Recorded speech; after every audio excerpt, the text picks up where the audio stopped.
In the dense, foreboding woods where the towering pines loomed like silent sentinels, the air was thick with an eerie stillness. The forest was ancient, its trees gnarled and twisted as though they had been witnesses to unspeakable secrets. Their branches intertwined like skeletal fingers above, allowing only slivers of sunlight to filter through, casting long, flickering shadows on the forest floor.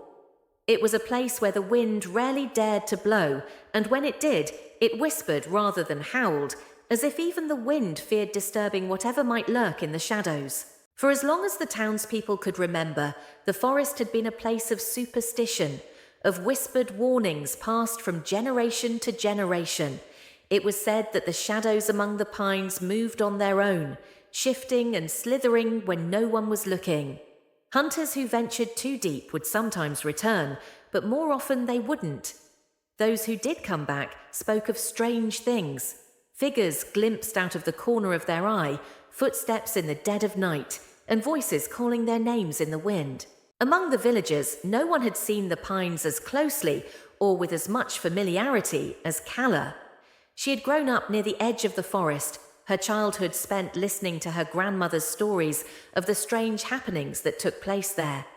She had always been a curious child, and while the other children steered clear of the forest, Calla often found herself wandering near its edge, peering into the darkness, wondering what lay beyond the walls of shadow. Now, years later, as an adult, she had returned to the village after spending time away in the city. But something felt different this time. The forest seemed darker, more menacing, as though the shadows had grown thicker in her absence. The locals greeted her warmly, but there was an undercurrent of tension in their smiles, a flicker of unease behind their eyes whenever the forest was mentioned. "The pines aren't what they used to be," old Mrs. Fennel had whispered, clutching Calla's hand with surprising strength as she passed her on the narrow village road. "The shadows. They've grown bolder." Calla smiled politely and nodded, dismissing it as the idle gossip of an aging woman. But the more she heard, the more she realized Mrs. Fennel wasn't the only one who felt something was wrong. It had been 3 months since the disappearance of Robert Harkin, a local farmer who had gone missing while gathering wood near the forest's edge. Search parties were sent out, but no trace of him had been found, not even a single footprint to suggest where he might have gone. His family was distraught, and the whispers of the village folk had grown louder, their superstitions fueled by the mystery.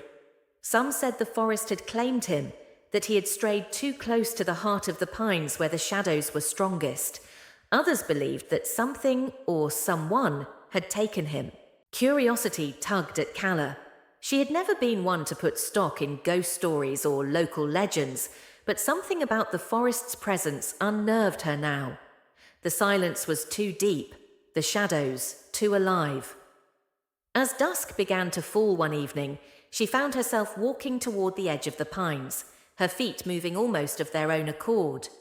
The village behind her was quiet, the last few rays of sunlight disappearing over the hills. As she stood at the tree line, the familiar scent of pine filled her nostrils, mingled with the faint, damp smell of earth. The shadows stretched longer now, almost as though they were reaching out to her. Calla hesitated. Her heart pounded in her chest, a sudden wave of anxiety gripping her as her eyes scanned the forest. There, just beyond the first row of trees, something moved. At first, she thought it might be an animal, a deer perhaps. But the movement was too deliberate, too slow, as though it was waiting for her to notice. A figure, dark and indistinct, shifted between the trees. Calla froze, her breath caught in her throat. The figure seemed to melt into the shadows, disappearing just as quickly as it had appeared. Her rational mind told her it was nothing, a trick of the light, her imagination playing tricks on her. But deep down, she couldn't shake the feeling that someone or something was watching her. She took a step back, her skin crawling with the sensation of unseen eyes following her every move. She turned quickly, retreating toward the safety of the village, the warmth of the lamplights guiding her back. Over the following days, the strange occurrences only intensified. She began to hear faint whispers at night, just outside her window. They were too soft to understand, but their tone was unmistakable, beckoning, urging her to return to the forest. Shadows flickered at the corners of her vision wherever she went, darting away the moment she tried to focus on them. At first, she thought it was just fatigue, the result of restless nights and lingering anxiety. But soon, she realized that she wasn't the only one experiencing these strange phenomena. Others in the village had begun to report similar sightings. Children spoke of shadowy figures standing at the edge of the forest, watching them as they played. Adults whispered of a presence in the woods, something they couldn't see but could feel, like a cold breath on the back of their necks. Even the animals seemed spooked, dogs barking at nothing, cats hissing at invisible foes. The village priest, Father Marcus, was one of the first to acknowledge the growing fear. He organized prayer meetings, urging the townspeople to stay away from the forest and to pray for protection. But despite his efforts, the shadows seemed to grow bolder, creeping closer to the village with each passing night. One evening, as the sun dipped below the horizon and darkness began to cloak the village, Calla found herself once again drawn to the forest. This time, she couldn't resist the pull. It was as though the shadows had reached out and wrapped themselves around her, pulling her closer to the heart of the pines. As she stepped beyond the tree line, the world seemed to shift. The air grew colder, the silence deeper. The trees, which had always seemed imposing from the outside, now felt like they were closing in on her, their branches curling overhead like the fingers of a skeletal hand.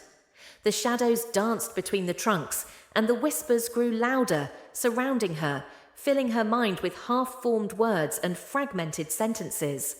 Her heart raced, but she kept moving forward, compelled by an unseen force. The deeper she ventured into the forest, the darker it became. The slivers of moonlight that had once pierced the canopy were now gone, swallowed by the ever-thickening shadows. She could no longer see where she was going, but she didn't need to. Something was guiding her, drawing her toward the center of the forest, toward whatever lay at its heart.